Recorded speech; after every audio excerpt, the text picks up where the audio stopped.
happened last Saturday in 3 places, the previous Saturday in 5, and the Saturday before that at least half a dozen locations.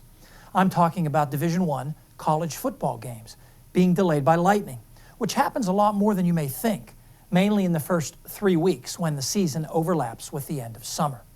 Now, this past Saturday, lightning interrupted major college games in Columbia, South Carolina, in Troy, Alabama, and in Miami, where Pitt was playing Florida International. A week earlier, games in Durham and Boone, North Carolina, Tuscaloosa, Alabama, Monroe, Louisiana, and College Station, Texas were delayed. And back in week 1 of the season, there were delays farther north. Laramie, Wyoming, Bloomington, Indiana, as well as Auburn, Alabama, in Tampa for a game involving South Florida, and in Gainesville, Florida, where the game was actually canceled. Even the Thursday night game that week with Vanderbilt in Nashville was delayed by lightning. Now here's a compilation of the last 3 weeks. The red dots are places where lightning disrupted smaller college football games as well. Clearly, the issue is primarily, but not exclusively, in the Southeast. And in fact, if we add some lightning bolts here, in just the last 3 years, major college games have also been delayed by lightning in Utah, New Mexico, Oklahoma, Iowa, Michigan, West Virginia, and New Jersey.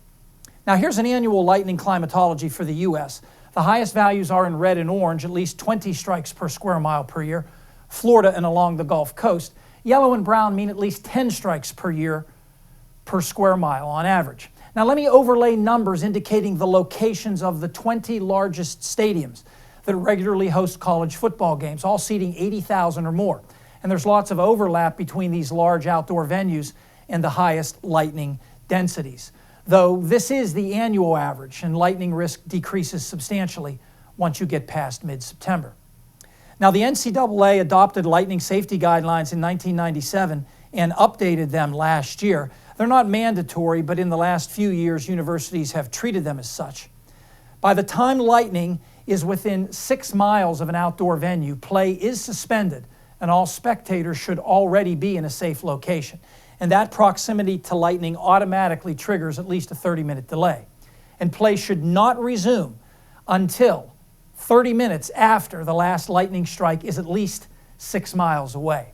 And by the way, the SEC actually uses an 8-mile radius instead of 6. Of course, not all fans listen. This was 3 weeks ago in Gainesville, Florida.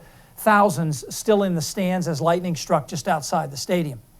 New signs at Penn State's Beaver Stadium instruct fans where to go in a lightning evacuation. Depending on your seat, you might shelter within the stadium or in a nearby large building such as the Bryce Jordan Center. Had the Penn State game back on September 6th started at 3:30 instead of noon, those plans would have been needed as a line of thunderstorms went through State College around 5 p.m. that day. Thunderstorms are actually pretty unusual in central Pennsylvania after the autumnal equinox, and indeed that first day of fall is part of Fred's extended forecast coming up next.